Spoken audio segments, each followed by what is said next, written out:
Magandang umaga po sa ating lahat at happy Sabbath. Welcome po sa ating Sabbath School program sa umagang ito. At tayo po ay pangungunahan ng Puerto Princesa Church sa buong Sabbath service. At before po tayo makakarinig ng tinapay ng buhay na ibabahagi po sa atin ng ating mga kapatiran na nagmumula po sa Puerto, tayo po muna ay mag-aawitan ng ating opening song at sundan po yan ng opening prayer ni Sister Tricia. At ngayon po tayo na po ay dumako sa ating opening song.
Tayo po ay manalangin. Ama naming banal, ang pangalan niyo po ay nasa kitasan ng langit. Maraming salamat po sa araw po ng Sabat, sa inyo pong pagtipon-tipon sa amin upang kami ay makapagsamba at makapakinig ng inyong banal na salita at napanganahan kami sa amin pong Sabbath School program. Gabayan kami at tulungan na maunawaan ang inyong mga lesson at ito po nawa ay magamit namin sa araw-araw po naming paglakad bilang Kristiyano upang kayo po nawa ang reflect namin sa matang na sakripisyo sa amin at matulungan kami sa mga kahinaan po namin.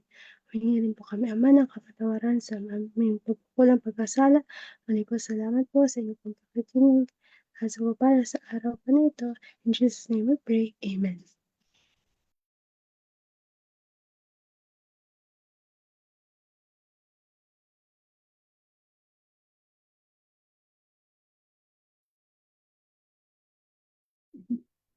Maraming salamat po, Sister Tricia, sa inyo pong pagpanguna sa ating pambungad na panalangin. At ngayon po, tayo po ay makakarinig ng tanging bilang na ihahandog po sa Panginoon ng ating kapatid na si Sister Sweet Pedere.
Jesus, that make the pathway glowing.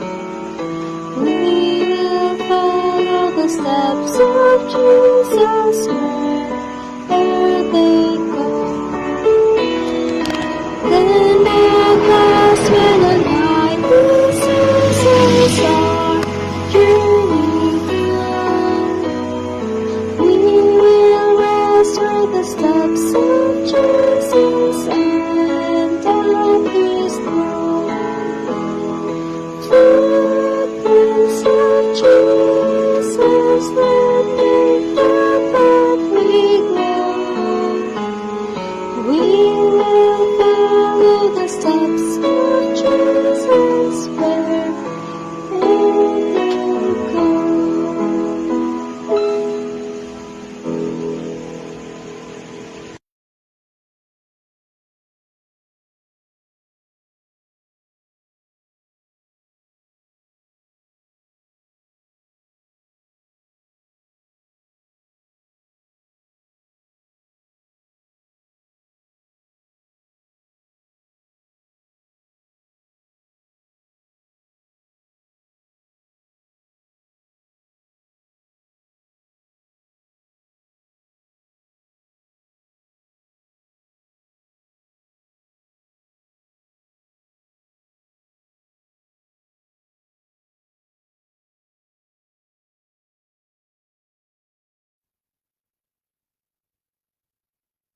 Muli po magandang umaga at happy Sabat po sa ating lahat at welcome po sa ating patuloy na sumusubaybay sa Facebook Live at ganyan din naman po sa ating pong nakasama dito sa Zoom at ganyan din naman po ang mga regular po na aming po nakakasama po dito sa Puerto Princesa Tagburos Church. So welcome po sa ating lahat at happy Sabat. So tayo po ay nasa Sabbath School lesson. So ako po ang inano para magbigay ng ating pong pagkain na makalangit po sa mga oras pong ito.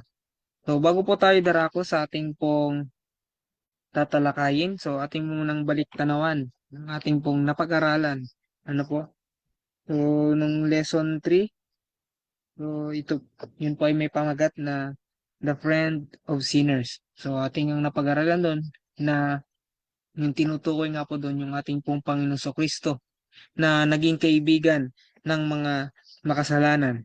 So dumating pa nga po na yung ating Panginoon ay naparito dito sa sanlibutan upang tayo ay iligtas. Pero bago po yun ay siya po muna ay itinakwil ng mga tao. At hindi lang doon, nakisalo rin po siya sa kainan doon nga po sa ating sa maniningil ng buwis. At ganyan din naman po ay ipinapakita doon na hindi rin po naging iba yung ating pong Panginoon nung siya po ay nabubuhay dito sa salibutan. Bagkos, ito ay nagsilbi po sa atin na nagbibigay sa atin ng paalala sa bawat isa na kung paano nga po nagtiyaga at nagsakripisyo yung Panginoon dito sa libutan upang kumbaga may pakita na doon sa mga makasalanan ay ganun din naman po sa atin na kahit nagaano man po kamakasalanan itong sanlibutan ay handa po tayo na gawin na tayo ay maging liwanag po at maipakita natin yung naging hakbang at naging buhay ng ating pong Panginoon. So tayo po ay darako na sa ating pong papag-aralan. So tayo po ay nasa lesson 4 na po. At sabi nga po dito ay choosing the disciples and unpardonable sin. So dito po ay sa pagpili ng ating pong Panginoon sa mga ating pong mga 12 alagad. At gayon din naman ay kasabay nito na yung kasalanan po na hindi na po napapatawad.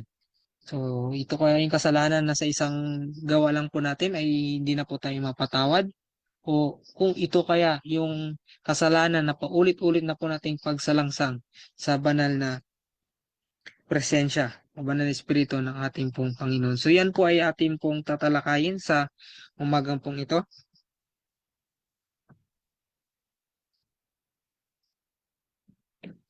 So sabi po sa question number 1.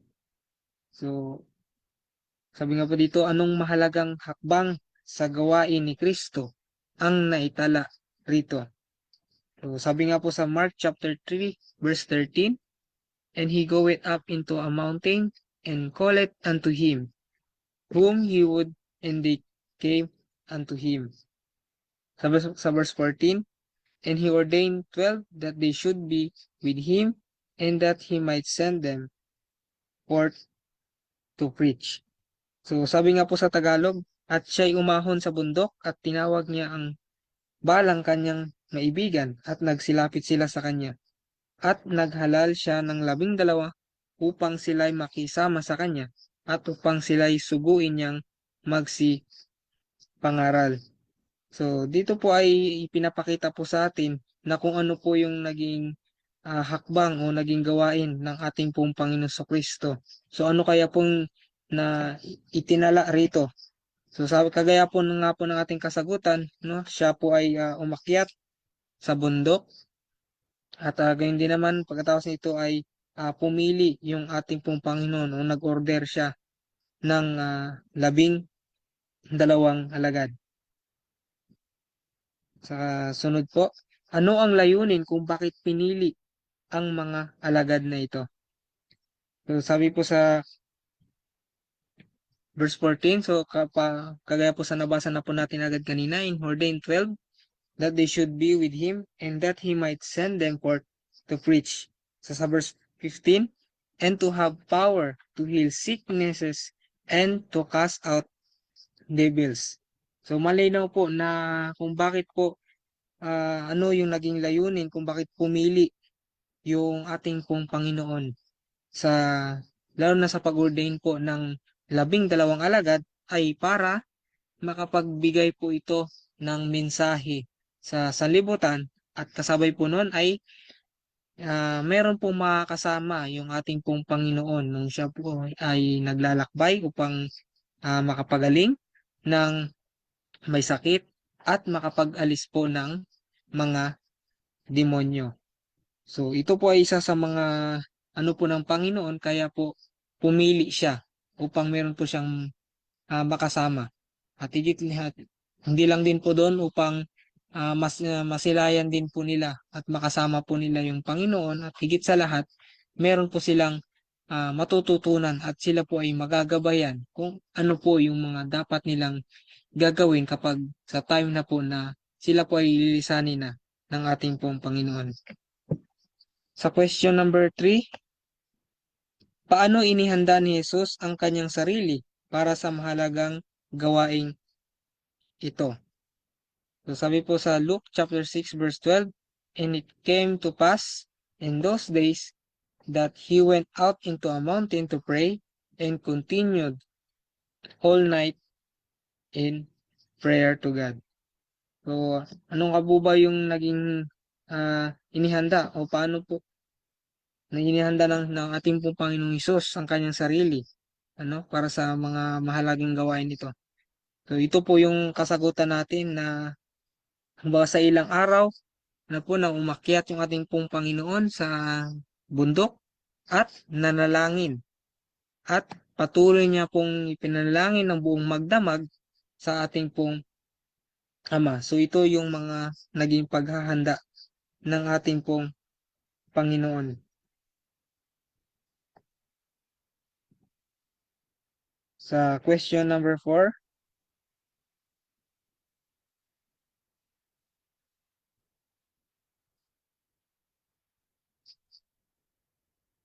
who were those ordained? So, sino-sino ang mga inordain o hinirang? So, sabi nga po dito sa 16 at hanggang 19, and Simon, his surname Peter, and James, the son of Zebedee, and John, the brother of James, and his surname them, which is the sons of thunder, and Andrew, and Philip, and Bartholomew, and Matthew, and Thomas, and James, the son of Alphaeus, and Thaddeus, and Simon the Canaanite, and Judas Iscariot, which also betrayed him, and they went into an house. So ito po ang mga hinirang o pinili ng ating pong Panginoon. At kasunod po sa question number 5. So sabi nga po rito, what were they also called? So, ano pa ang tawag sa kanila? So sabi po dito, and when it was day, he called unto him his disciples, and of them he chose 12, whom also he named apostles. So hindi lang po pala naging katawagan sa kanila sa mismo nilang mga pangalan, kundi sila rin po ay tinawag din po ng ating pong Panginoon na disipulo o kanya pong mga tagasunod. Disciples and apostle. Disciple means a learner, a follower, one who follows to learn by experience. So makita po natin na hindi lang po pala basta disciple yung pagtawag sa kanila ng Panginoon, kundi ibig sabihin po ay handa rin pong matuto at sumunod sa ating pong Panginoon. At higit sa lahat ay meron po silang matutunan sa mga magiging karanasan nila nung habang pong kasama nila yung ating pong Panginoon.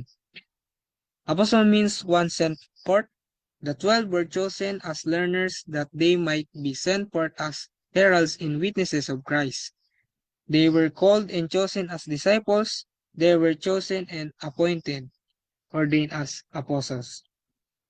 So, sinasabi nga po dito na doon nga po sa 12 alagad na pinili ng Panginoon ay sila po ay hinirang upang makasama ng ating pong Panginoon at makita po ng 12 alagad na yon kung ano po yung matututunan nila at kung paano po yung nagiging gawain ng ating pong Panginoon sa kagaya nga sa ating pong mga nabasa kanina na magpagaling ng mga sakit at magpaalayas po ng mga demonyo. So isa po yun sa magiging witness nila habang kasama po nila yung ating pong Panginoon. Higit sa lahat po ay meron po silang matutunan sa mga bagay pong yun.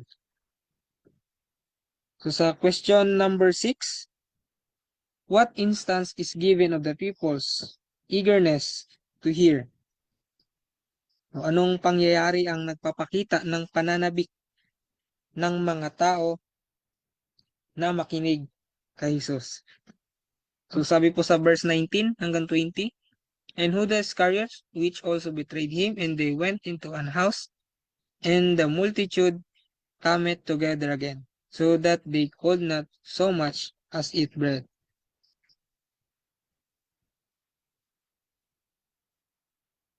So sabi nga po dito sa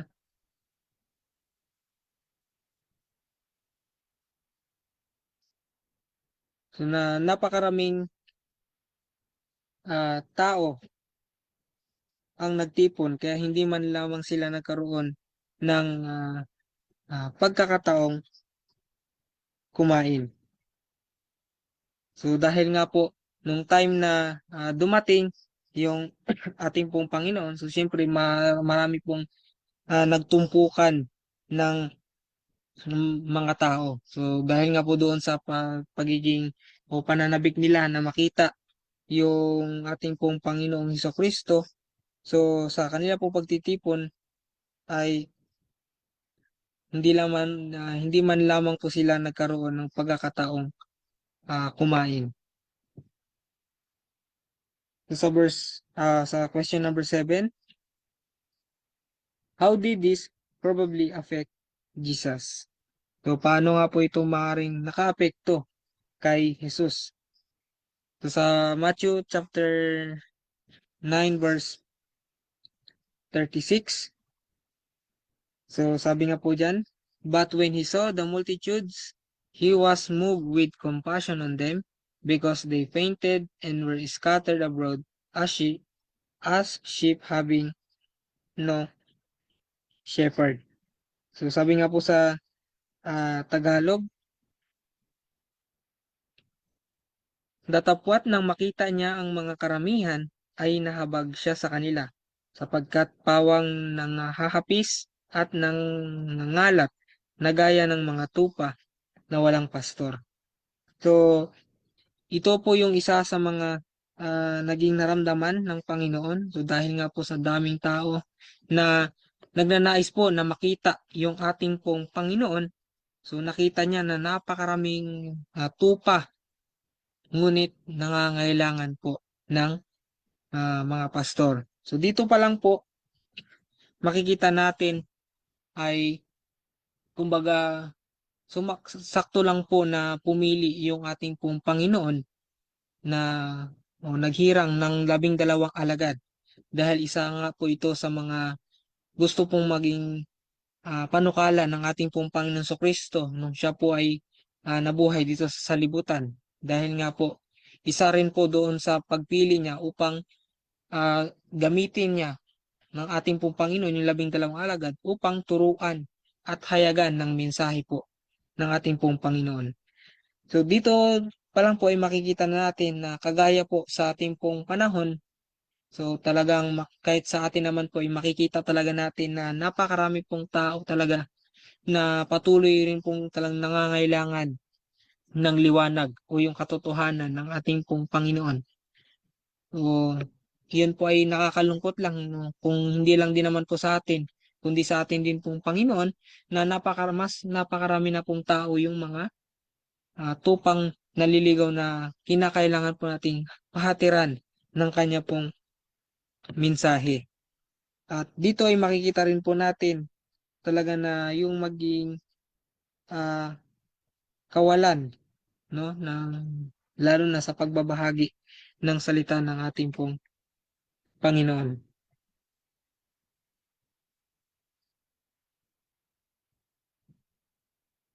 So sabi pa dito sa Mark, and when his friends heard of it, they went out to lay hold on him, for they said, he is beside himself.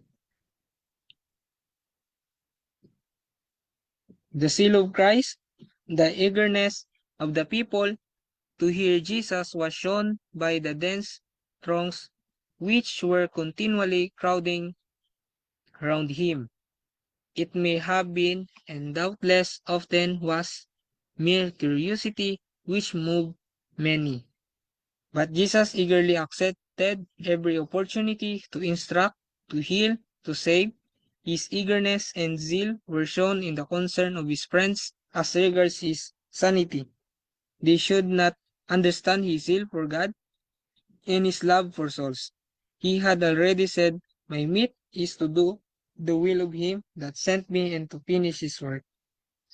So dito nga po ay makita natin na yung pagdagsa nga po ng mga tao.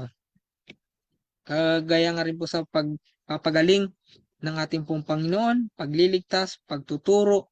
So yun po ay nagpapakita po sa pagiging masigasig ng ating pong Panginoong Hesukristo. Sa question number 8,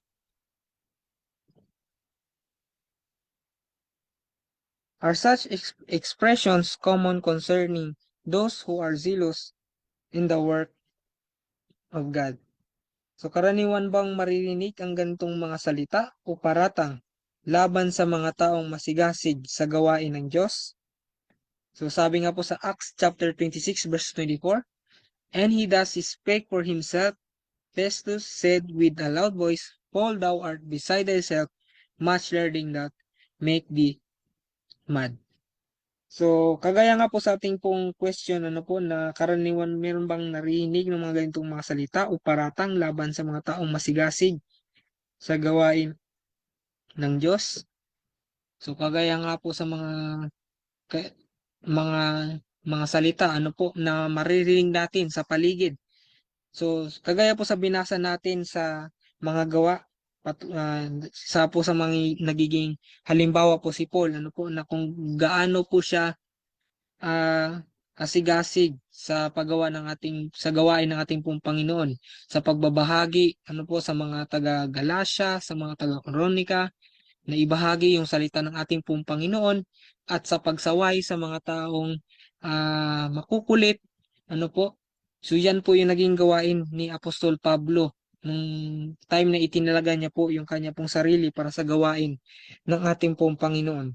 So, sabi nga po dito ay talagang meron po talaga tayong maririnig basta po sa gawain ng ating pong Panginoong Diyos. O talagang andyan po yung mga nagiging panatiko, ano po, at kadalasan ay humahantong na rin po. Di ba nung time na sinabihan nga po si Pablo na ah, napapagkamalang baliw dahil nga po sa sobrang sigasig sa gawain.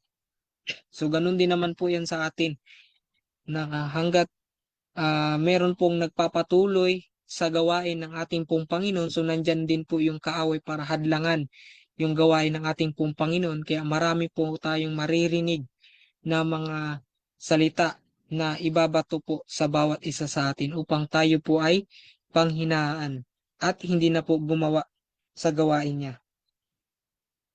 Sa question number 9, will it be likely to be different from this in the last days? So, magiging iba kaya ito sa mga huling araw? So, sabi po sa Isaiah chapter 59, verse 15. So, akin na lang pong basahin sa Tagalog. So, sa Isaiah chapter 59, verse 15. So, sabi po dito, oo, ang katotohanan ay nagkukulang at siyang humihiwalay sa kasamaan ay nagiging sa kanyang sarili sa huli. At nakita ng Panginoon at isinama ng kanyang loob na walang kahatulan. So dito po sa maging kasagutan, ano po na sa mga huling araw, ang lumalayo sa kasalanan at nanatiling tapat sa Diyos ay maari pa ring usigin o ituring na kakaiba. So hanggat sa ating din pong panahon ano po na tayo po ay patuloy pong nagtatapat sa ating pong Panginoon. So andyan pa rin po yung pag-uusig sa bawat isa po sa atin. So ito po ay hindi po maiiba sa ating pong Panginoon sa panahon kung paano po nangyari yung kasamaan sa panahon po ng 12 alagad, sa mga nagpapagamit sa gawain ng ating pong Panginoon, sa mga nauna po sa bawat isa sa atin. So ito rin po ay hindi po malalayo o ito ay mangyayari pong muli at mas mahirap na yung dadanasin po ng mga banal at ng mga nagtatapat po sa ating pong Panginoon. Reproach with Christ. Human nature is the same in all ages, and as those who had been zealous for God in the past ages had been called foolish, fanatical, and mad, we may expect the same thing in the last days. So kagaya nga po na sa mga patuloy na nagtatapat po sa gawain ng ating pong Panginoon, so talagang andyan po yung ibabato po ng mga taong nasa paligid po natin, lalo na po sa mga sigasig sa paggawa ng Panginoon, sa paggawa sa gawain ng ating pong Panginoon. Sabi nga diyan na had been called foolish, fanatical, at lalo na po yung mga taong pong may galit po sa bawat isa po sa atin. So, nandyan na po yan sa paligid natin para tayo ay panghinaan ng kaaway at hindi na po magpatuloy. Kasunod po, we should not so act as to invite such criticism, neither should we quench the Spirit of God in our hearts or neglect to obey His word in order to escape it. So, talagang nandun dapat po yung pananalig natin sa banal na espiritu, lalo na po sa pagkontrol sa ating pong mga puso at pagsunod natin sa salita ng ating pong Panginoon upang atin po itong malampasan. So hindi naman po natin kinakailangan na talagang patulan natin yung mga nagsasabi po nito. Bagkos, hayaan po natin yung banal na espiritu ang siyang manguna sa atin dahil po kung totoong kilala po talaga natin yung ating pong Panginoong Kristo, hindi po ba, 'di ba, yung pagkilala natin sa kanya ay andun yung kaamuan, ano po, kagaya pa kaamuan na kagaya ng tupa, mapagmahal, kababaan ng loob. Ano po, yun po yung pagkaano natin sa Panginoon at marami pa pong iba. So, ganun din naman po sa atin. Kung tayo po ay tunay na naglilingkod sa ating pong Panginoon, yun din po yung makikita sa bawat isa po sa atin.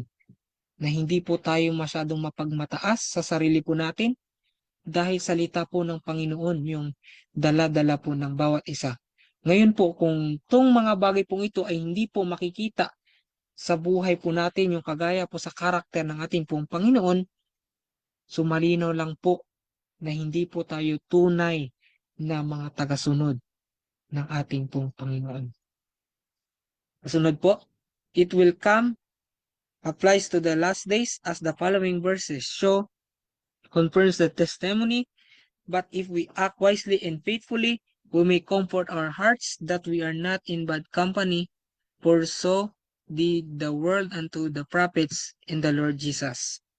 So ano po sabi diyan, na talagang mangyayari at mangyayari po sa ating pong panahon yung mga nangyari po sa sa unang mga panahon. Pero ano po yung naging sandalan po nila o ano po yung naging sekreto upang kanila po itong nalampasan? Yung pagiging tapat at lalong-lalo na po na kung paano po yung pagsunod nila lalo na po sa ating pong Panginoon Kristo. Sa question number 10,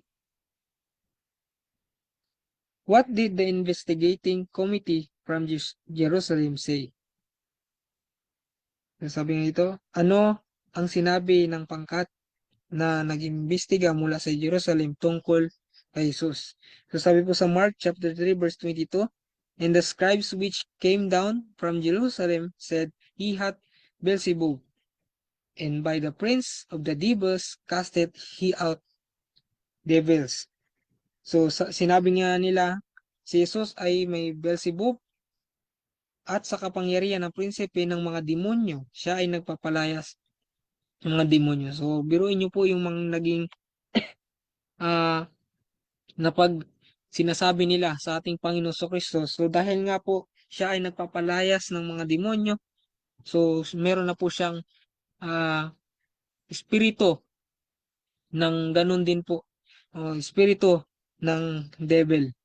So ganun po yung iniatas nila sa ating pong Panginoon, no? Samantalang grabe po yung naging ano nila sa ating pong Panginoon sa Kristo. So, sa question number 11, how did Jesus refute their reasoning? Paano nga po pinabulaanan ni Jesus, ng ating po Panginoong Jesus, ang kanilang pangangatwiran? So, sabi po sa Mark chapter 23, chapter 3. So, sa atin na lang pong basahin sa Tagalog, chapter 3, verse 23 hanggang 26. So, sabi po dito, at sila'y kanyang pinalapit sa kanya at sinabi sa kanila sa mga talinghaga, paanong mapalabas ni si Satanas. Sa verse 24, at kung ang isang kaharian ay magkabahabahagi laban sa kanyang sarili, hindi mangyayari makapanatili ang kaharian yaon. At kung ang isang buhay ay magkabahahagi laban sa kanyang sarili, ay hindi mangyayaring makapanatili ang bahay na yaon. Sa verse 26, at kung manghihimagsik si Satanas laban sa kanyang sarili at magkabahabahagi, hindi siya makapananatili, kundi magkakaroon ng isang wakas. So ito po ay sinabi ng ating pong Panginoon, no? Tutungkol nga po sa kanyang pinabulaanan ng ating pong Panginoong Hesus. Doon nga po sa mga nagsasabi po sa kanya, kagaya nga po ng mga eskriba, na pinaliwanag niya na ang kahariang nahati laban sa sarili ay hindi mananatili. Kung si Satanas ay nagpapalayas kay Satanas, babagsak ang kanyang kaharian. So ito po yung sinabi ng ating pong Panginoon. Ano po? Na siyempre kung 'di ba kung sa demonyo pinapaalis nila yung kanila rin pong ano, so talagang maano po yung kanilang mga sarili. So ito po yung naging ah, inano o naging sagot ng ating pong Panginoon. Sa question number 12, how only can Satan be destroyed? So sa verse 27, no man can enter into a strong man's house and spoil his goods, except he will first bind the strong man, and then he will spoil his house. So sabi nga dito, nasa pamagitan ng paggapos muna sa malakas na tao bago maagaw ang kanyang ari-arian. So ibig sabihin po ay talagang kung ito ay magagapi, kinakailangan ng meron pong mas malakas na tao upang ito ay masira o matalo. Sa question number 13, so sabi nga po rito, who will accomplish this work? So, sino ang gagawa o magsasakatuparan ng gawain ito? So, sabi po sa Hebrews chapter 2 verse 14, for as much then as the children are partakers of flesh and blood, he also himself likewise took part of the same, that through death he might destroy him that had the power of death, that is, the devil. So, ang ating po Panginoon Kristo na sa pamagitan ng kanyang kamatayan ay winasak ang may kapangyarihan sa kamatayan ni si Satanas. So, wala pong ibang gagawa nito o parang sasakotuparan, kundi yung atin pa rin pong Panginoong Hesukristo. Sa question number 14, how great sins may be forgiven men? So, gaano kalaking kasalanan ang maaaring patawarin ng Diyos? So, sabi po sa Mark 3:28, verily I say unto you, all sins shall be forgiven unto the sons of men, and blasphemies, wherewith soever they shall blaspheme. So, lahat ng kasalanan at paglapastangan ay maaring patawarin kapag ang tunay na pagsisisi at pananampalataya. So, andun pa rin po yung kapatawaran sa bawat isa sa atin kung taos puso po nating hinihingi ng tawad iyon sa ating pong Panginoon. Sa verse 15, what will never be forgiven? So, anong kasalanan nga po talaga ang hindi kailanman mapapatawad? Sa verse 29, but he that shall blaspheme against the Holy Ghost hath never forgiveness, but is in danger of eternal damnation.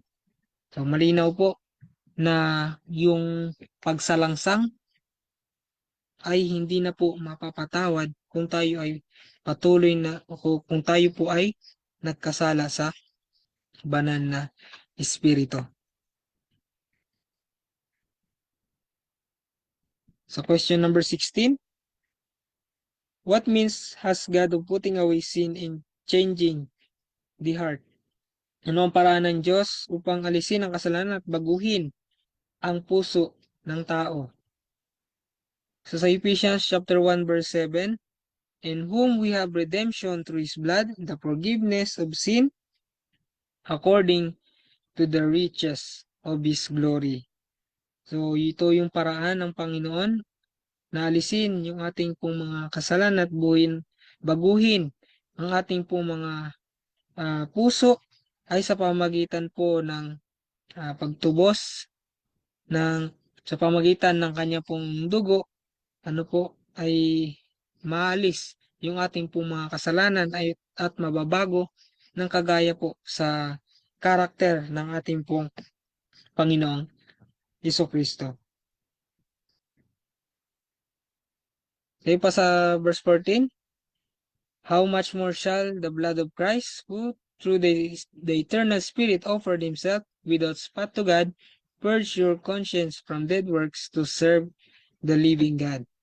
So, sa pamagitan nga po ng dugo ng ating pong Panginoon Kristo, ito po ay walang bahid po ng kasalanan, ay kung ito ay may ibibigay, may papagkaloob po sa bawat isa sa atin, so tayo po ay mababago yung ating pong mga likas, yung ating pong mga paggawa, yung ating pong mga pag-iisip ay magiging kagaya po sa ating pong Panginoon, sapagkat yung ating pong mga unang nakagisnan na baga yung una po nating naging karakter ay yun po ay mamamatay at tayo ay po ay mabubuhay ng kasama at kagaya na po ng ating pong Panginoon Kristo at patuloy na gagawa sa gawain niya.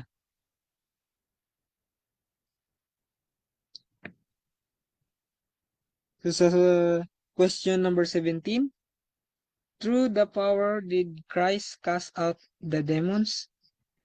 Sa pamamagitan ng anong kapangyarihan nagpalayas si Kristo ng mga demonyo? So sabi po dito, but if I cast out devils by the Spirit of God, then the kingdom of God is come upon you. So kung ito man po ay pinalis ng ating pong Panginoon, so yung kaharian po ng ating pong Ama ang siyang patuloy pong papalit sa bawat isa po sa atin. So ito ay mangyayari sa pamagitan po ng banal na espiritu ng ating pong Panginoon na ipapagkaloob niya po sa bawat isa sa atin. So ibig sabihin po yung mga magiging gawa po natin at yung mga kahihiligan po natin ay patungkol na po sa mga makalangit na bagay, dahil wala na po tayo ibang ninanais pa dito sa sanlibutan o yung paghintay na po natin at pagkamit natin ng pangako ng ating pong Panginoon. Sa question number 18, what did the Jews call his power? So ano ang itinawag ng mga Hudyo sa kapangyarihang iyon? So and the scribes which came down from Jerusalem said he had Beelzebub, and by the prince of the devils casted he out. So inakusahan nila si Jesus na ang kanyang kapangyarihan ay mula kay Beelzebub, o yung patungkol nga po kay sa kaaway, na sa halip nga na sa banal na espiritu dapat, so inakusahan nila yung ating Panginoon na yun nga ay nagmumula lamang po sa kaaway. Sabi mo, because they said he had an unclean spirit. So, kanila pong sinabihan yung ating Panginoon na talagang yung kanya pong espiritu ay marumi. So, sa question number 19, if therefore men deny and blaspheme the only means God has ordained for forgiveness and salvation, can they be forgiven? So, kung ang mga tao ay tumanggi at lumapastangan sa tanging paraan ng Diyos para sa kapatawaran at kaligtasan, maaari pa ba siyang mapatawad?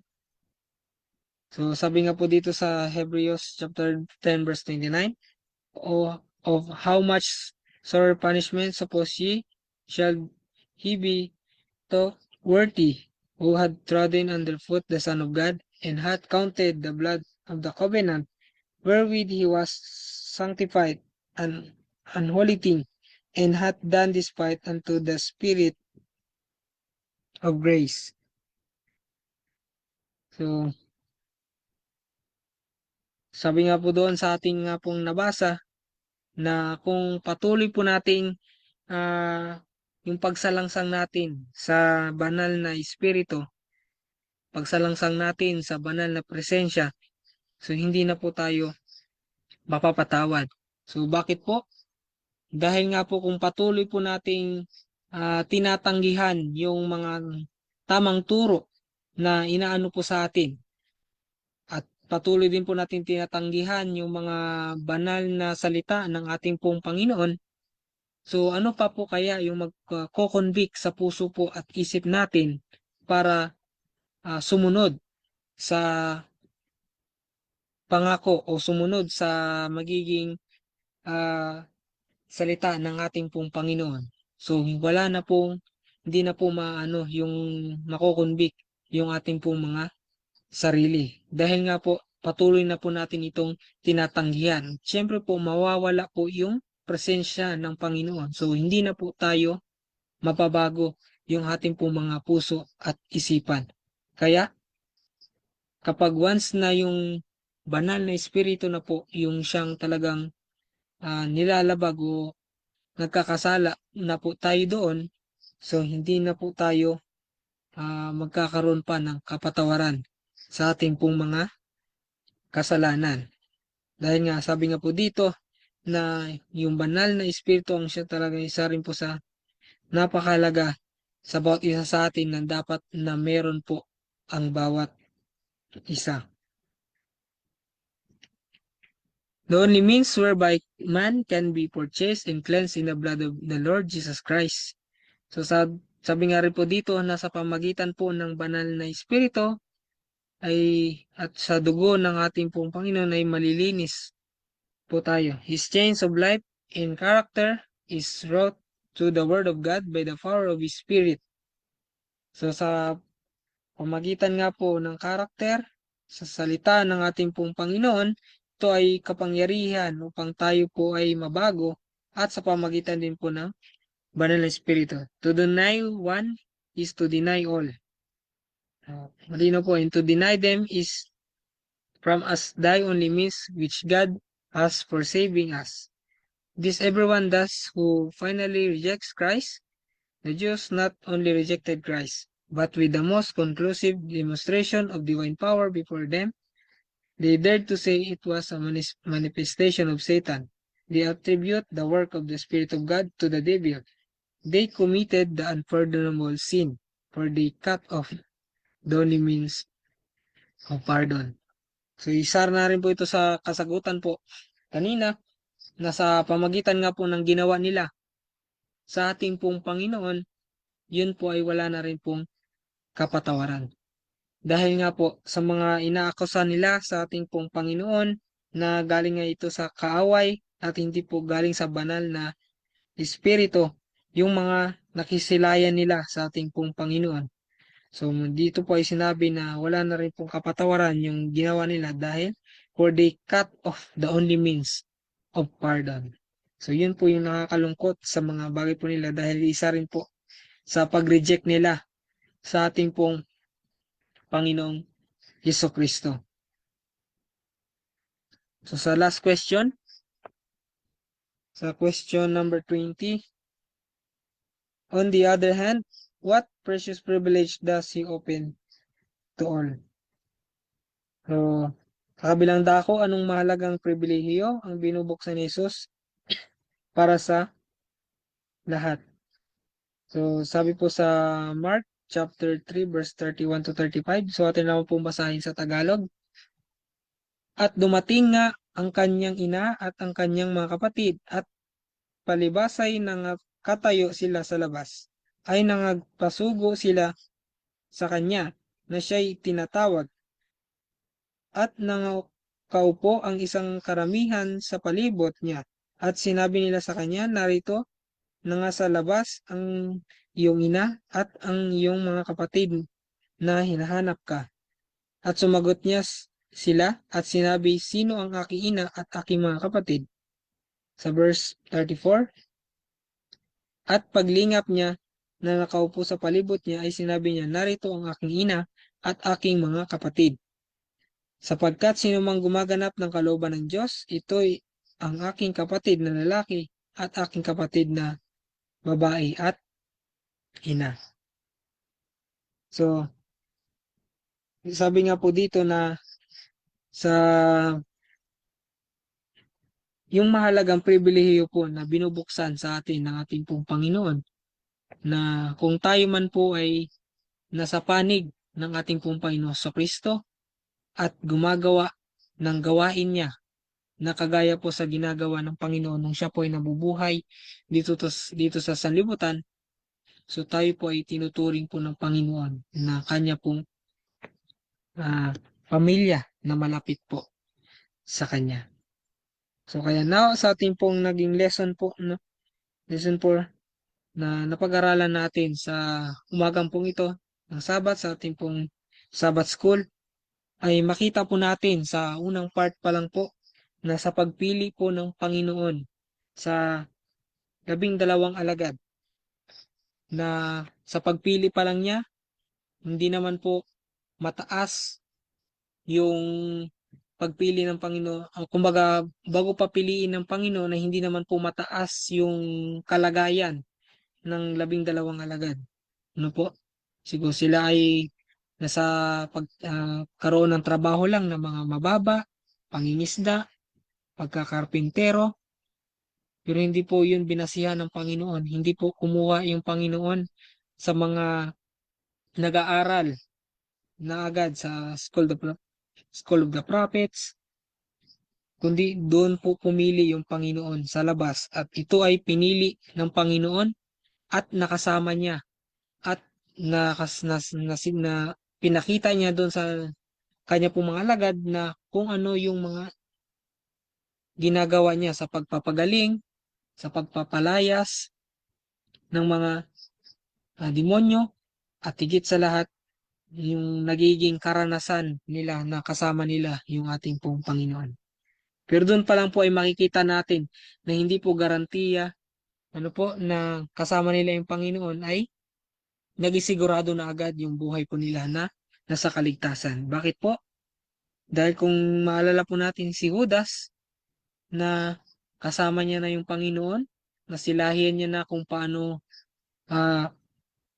magligtas, magpagaling ng may sakit, na kumbaga sa pa lang po, sa kaligtasan ay napakalapit niya na. Pero hindi po pala nakabase doon na kung palagi ka mang kasama sa gawain, pero hindi po sigurado na kung ikaw po ba ay ligtas na dahil meron pong mga time o oras na nandyan yung kaaway para dayain at mapunta ka sa kapahamakan. So, ganun din naman po sa atin na kung gaano man po kaano yung relihiyon o pananampalataya na meron po tayo, o ano man po kasigurado yung mga samahan na meron po tayo, pero kung sa ating pong sarili ay nandun po yung pagpapabaya ng bawat isa, so nandyan po yung kapahamakan na nais pong ipagkaloob ng kaaway. At ganyan din naman po sa second part na napag-aralan po natin yung wala na pong kapatawaran na kasalanan. Na kung tayo po ay patuloy na nagsasalangsang sa banal na espiritu, so tayo po ay magiging kagaya rin po sa mga nag-aakusa sa ating pong Panginoon na pagpatuloy po nating pagre-reject sa Kanya. Lalo na po sa mga aral na galing po sa banal na salita ng ating pong Panginoon. So kung yun po ay patuloy po nating tinatanggihan, so ano pa po o sino pa po yung magko-convict sa mga puso at isip natin patungkol po sa banal na presensya kung yun po ay patuloy po nating tinatanggihan. At lalo na po kung alam natin o narinig na natin na gumawa sa gawain niya pero hindi po natin o tinanggihan po natin yun. So yun po yung nakakalungkot, baka hindi na po tayo patuloy na maabot ng ating pong Panginoon. So yun lamang po at muli magandang umaga po sa ating lahat at happy Sabbath po sa ating.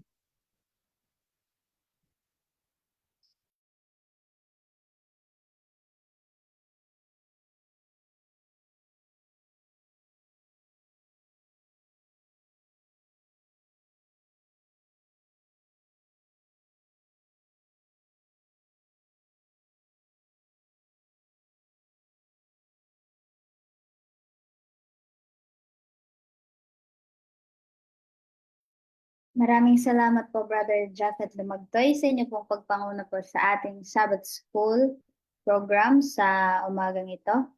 So napakaganda po ng ating pag-aaral sa umagang ito. Ano po?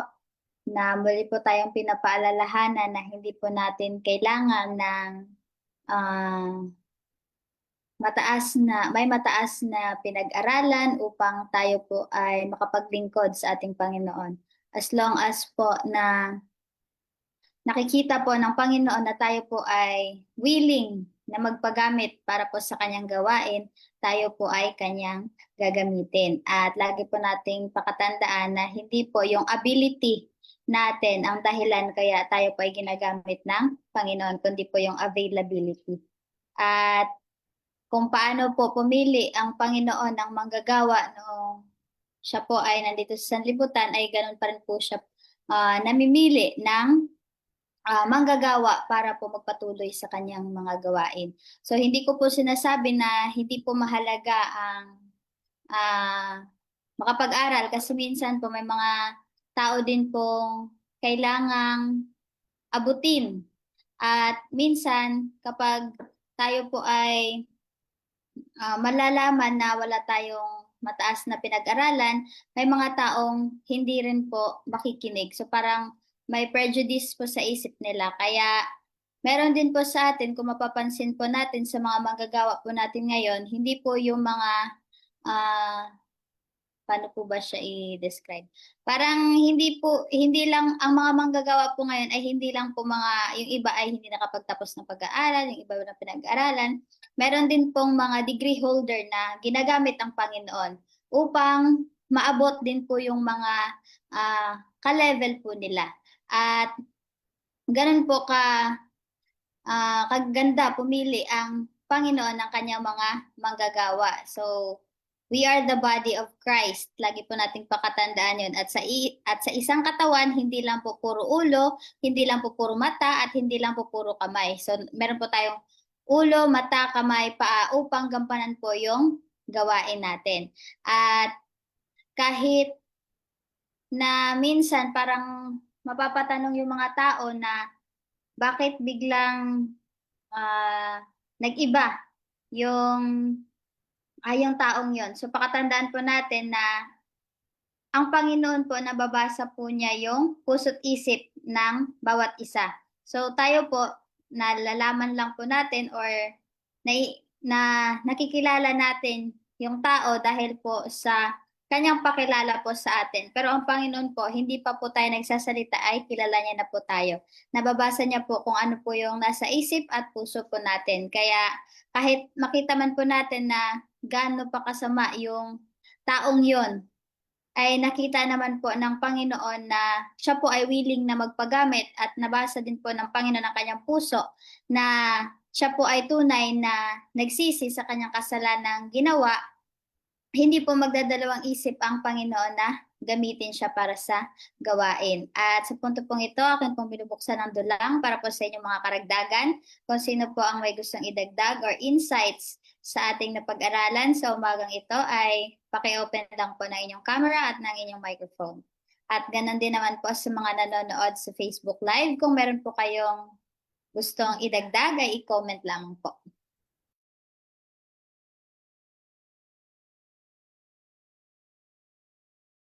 Good morning and happy Sabbath, everyone. Yeah, welcome back to myself. I've missed the online programs for 2 Sabbaths. Is it correct, Ate Kai? 2 Sabbaths akong wala. Yan.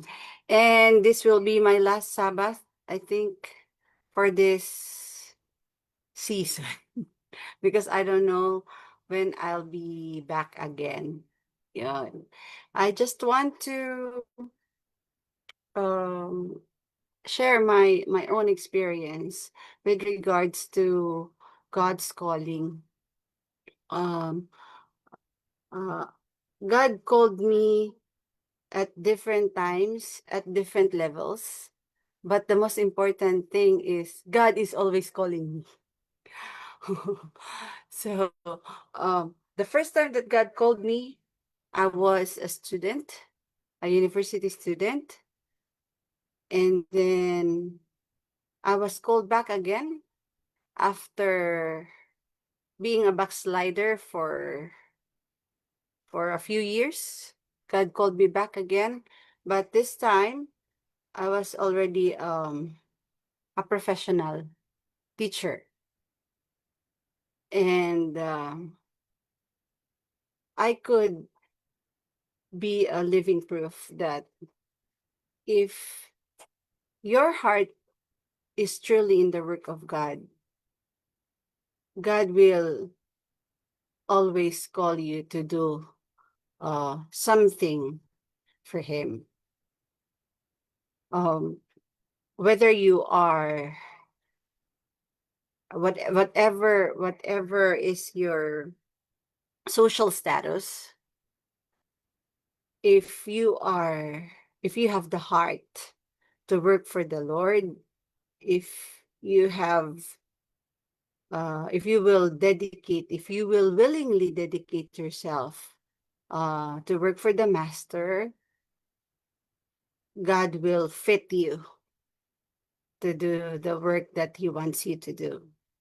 Right now, I was called to be a teacher in one of the Mangyan tribe villages. It's a school run by an independent ministry of the Seventh-day Adventist Church. And particularly, our school has an administrator. I am thinking or guessing that he owns a large share in the group, because it's called the school is called incorporated. So it's basically it's registered as a corporation.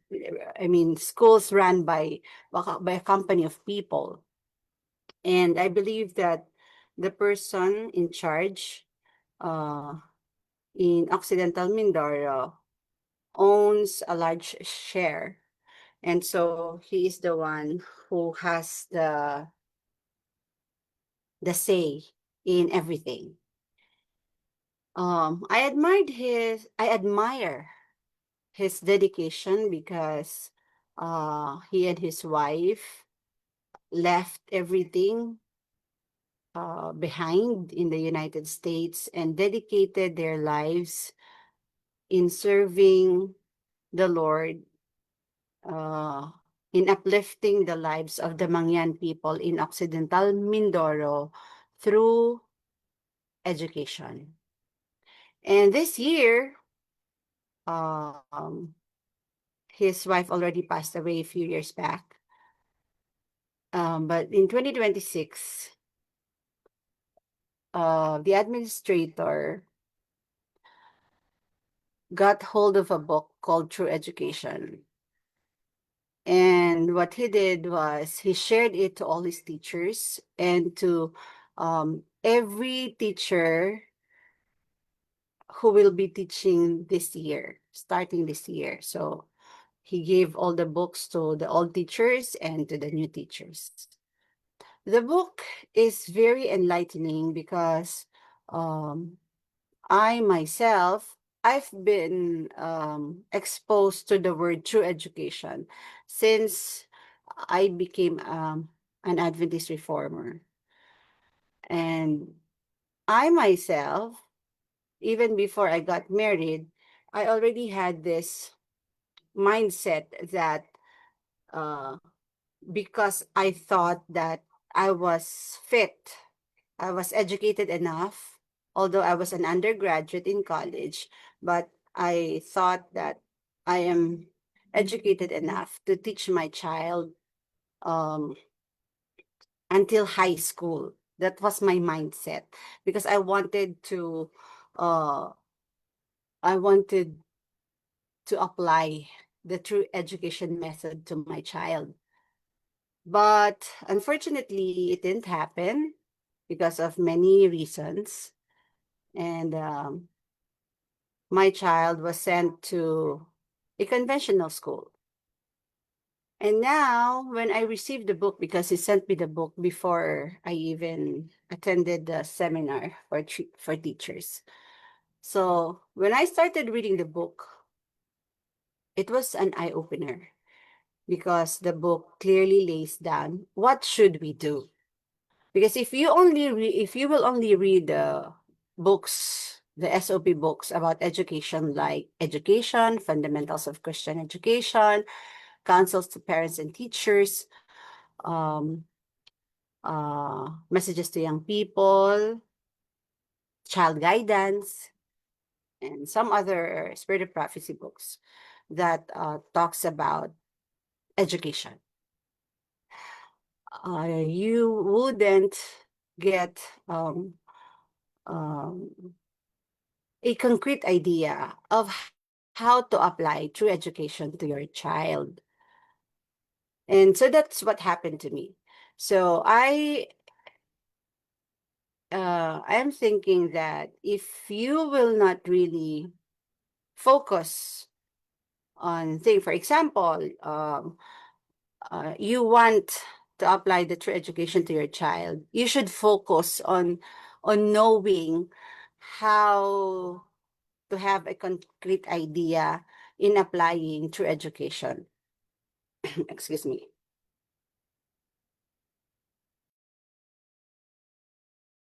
And so until the time that in our group here in ASDA, we kept on hearing about true education, right?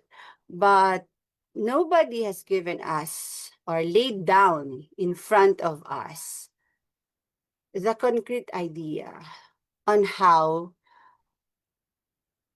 to apply true education, starting in the family setup, and how much more in a school setting. So now, together with Sister Isa, who was brave enough to not to enroll her children to a conventional school, but rather took the opportunity to teach her own children through God's method of teaching.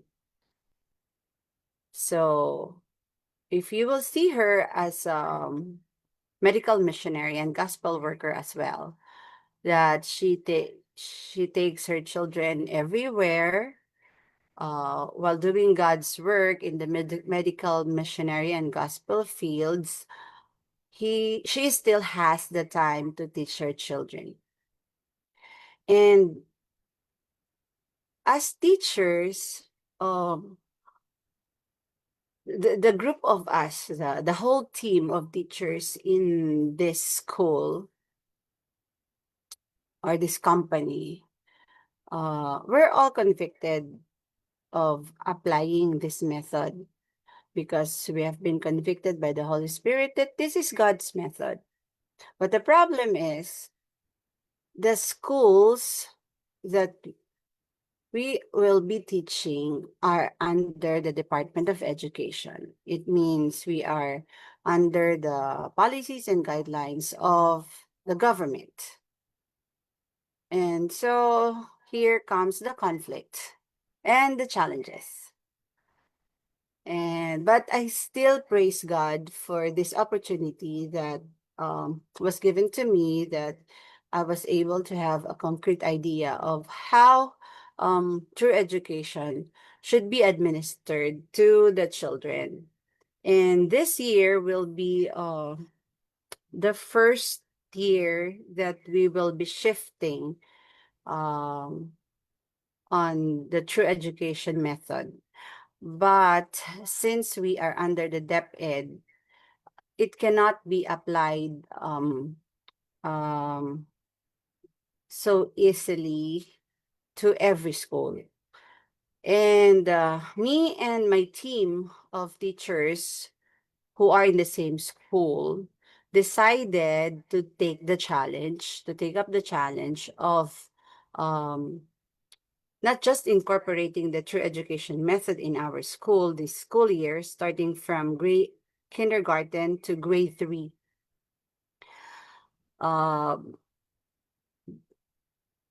We will not be like the rest of the schools they will just use the true education method in their kindergartens A and B. But with us, we will be using that true education method from kinder to grade 3.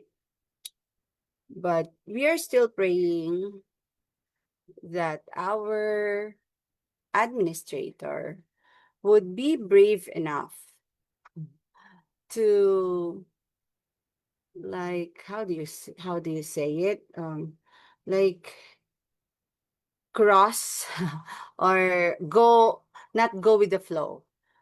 How do you say it, brother Rob? If you will not go with the flow, you are what? You are swimming not with the flow. How do you say it? Yeah, sorry. So we will not, we want not to go with the flow with the system of conventional Not education. not cooperating. I'm sorry. Not cooperating with the main agenda. Okay, not really not cooperating, but because it's a very negative negative way. Okay. N- how do you say it? If, for example, if I am the administrator, if I were in his stead, I would totally not follow the Department of Education. Like, I will totally, because it says in the book that that we read, that we are not to Christianize, we are not to modify.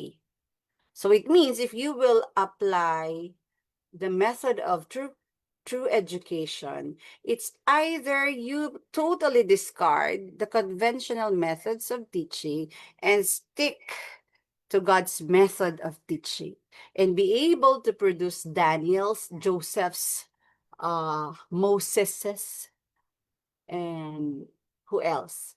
Those great men who were under the tutelage of the great master teacher himself. And they became great, right? They became great leaders of their time. So, because in true education, the children are more, they're not pressured, they are more relaxed in learning, and the teacher also is more relaxed in teaching. No pressure at all. Unlike with the conventional method of teaching, all the pressures are there. So, and it hinders actually the spiritual development of the child. And also, by following the conventional methods of teaching, our time, both the teaching and learning time, is more focused on the academics, and not so much with spiritual and emotional upliftment or development.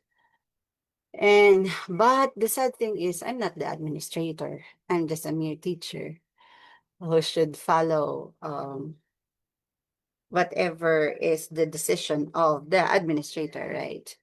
So, but I'm soliciting your prayer that we will be given the wisdom from above that is the best for our goals of teaching the children and also their parents, because we are talking about people who are marginalized in the society, right? So although main purpose of the administrator of doing this kind of missionary work is to uplift the lives of the Mangyan people in Occidental Mindoro, that they would be able to be at par when it comes to the level of education in the society.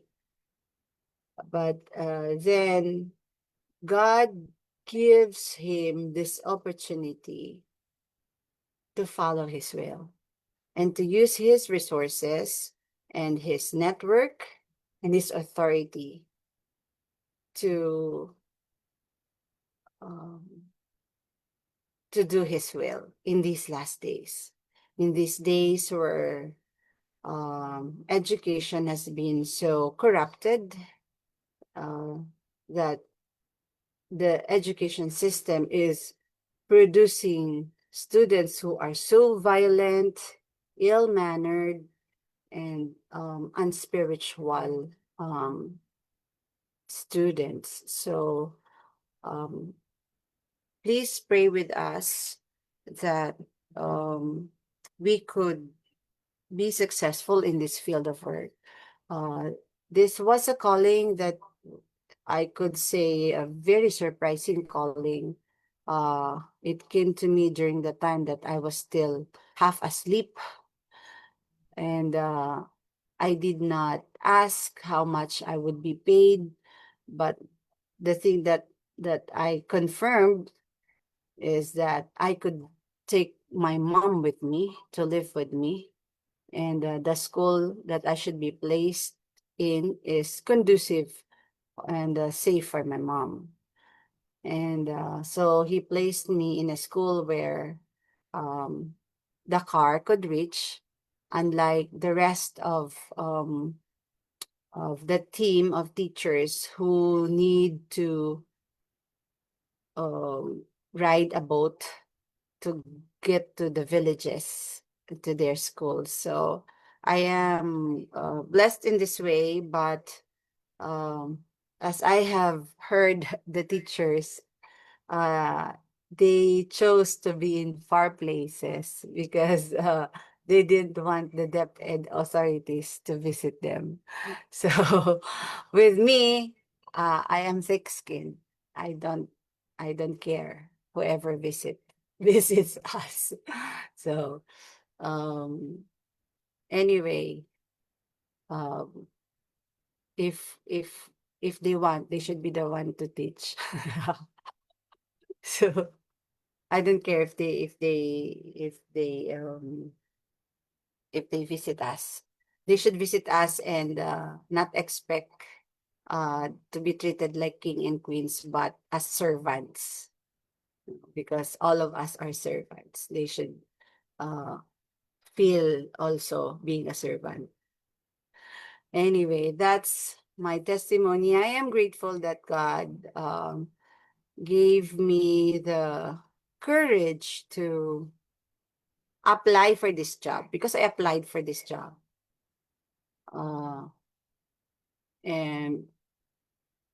But the greatest challenge actually is not the teaching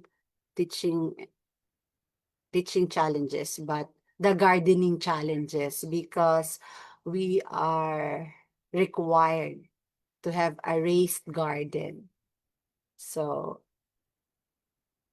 and I don't know anything about it, but since the Lord put me there, so maybe he will give me angels in the form of men, or angels from heaven who will help me make a garden and plant and let the seeds grow, and so I could present a healthy produce. So I will be enjoying this kind of work and cheerfully accept all the challenges along the way by God's help. Because in this line of work, it's not me, it's God. Everything will not be credited to me, but God will take all the honor and credit, because I know myself that I am not knowledgeable in many kinds of things that I know I will be facing in this field of work. So I will be more dependent on God.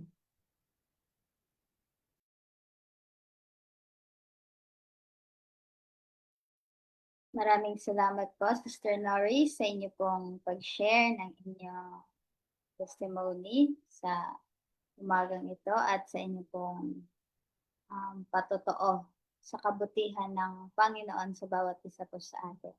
Sa punto pong ito, wala na po tayong oras. Let's proceed to our closing song at susundan po yan ng closing prayer ni Brother Harry.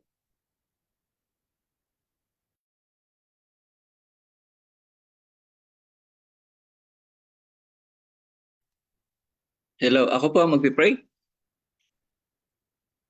Yes po, after po ng closing song. Okay.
Tayo po ay lumuhod sa pananalangin. Panginoon namin, dakila kayo sa lahat. Ama, sa umagang ito, muli ay pinasasalamatan ka namin.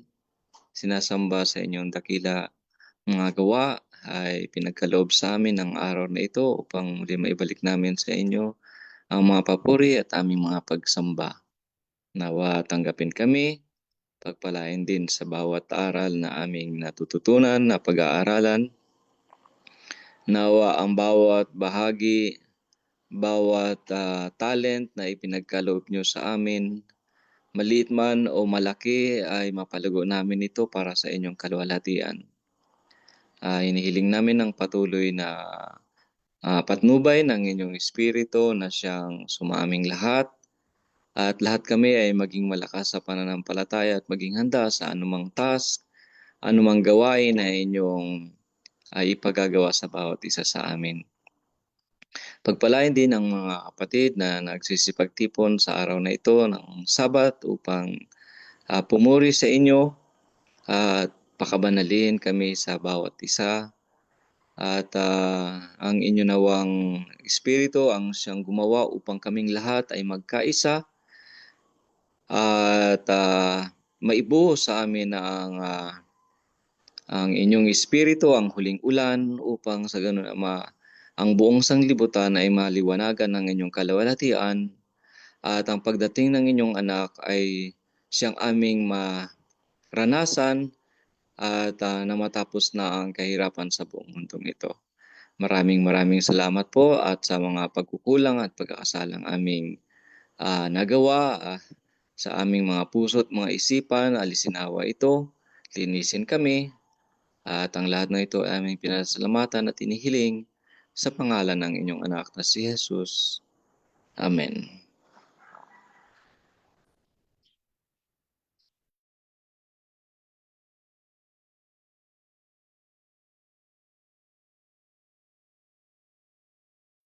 Maraming salamat po, Brother Harry, sa inyo pong pagpanguna po sa ating closing prayer. At dito po nagtatapos ang ating Sabbath School program sa araw ng Sabbath na ito. Maraming salamat po sa mga nag-join at ganoon din naman po sa mga nanonood sa Facebook Live. Naway ang mga mensahe po na ating napakinggan ay ating isa-isip, isa-puso at isa-buhay upang makita ng sanlibutan ang liwanag na sa atin. Ito po ang aking panalangin. So, standby lang po tayo para po sa ating second service. We will have a 5-minute break, and after that, we will proceed to our second service.